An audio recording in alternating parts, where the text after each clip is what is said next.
Omer Ozkizilcik is a foreign policy and security analyst, and he joins us now from the Turkish capital, Ankara. Omer, good to have you on the show. What this New York Times report is showing is basically that civilians have become regular collateral casualties. I mean, how often does this happen, that the top secret operations sidestep protocols? So all of the Syrian watchers and followers and analysts knew that the U.S. airstrikes and airstrikes of the international coalition did kill more civilians and harm more civilians than it was admitted. But however, this new recent report by the New York Times is devastating and shocking how much it actually was. So discrepancy between the official numbers of civilian casualties and the real numbers of civilian casualties is just too high. And it shows why ISIS actually was able to survive for so long, and that the defeat of ISIS came with a huge cost of civilian casualties. And we know from the past in Iraq, and we know from Afghanistan, that all of these civilian casualties are a gift to the radicals and terrorist organizations, as they can recruit new members and they can work on this and they can use this for the propaganda.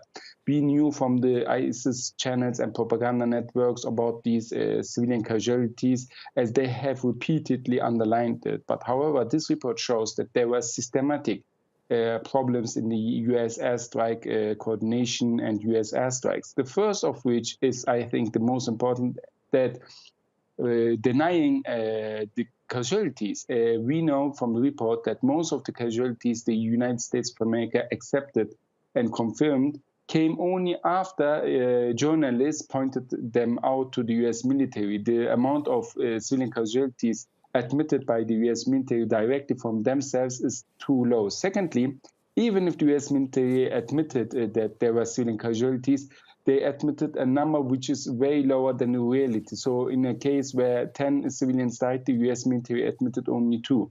So why did all of these civilian casualties happen? What was the reason? So we see several different dynamics, but the most important, I think, are 3. The first of which is that the U.S. military operators were in most cases not able to differentiate between ISIS member and civilians, so they did target civilians en masse. Secondly, we knew that the U.S. military. Yes.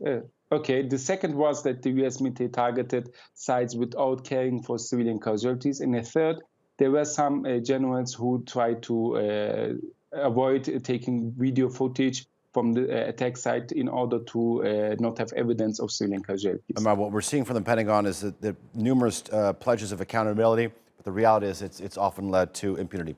Omer, we'll leave it there. Thank you very much.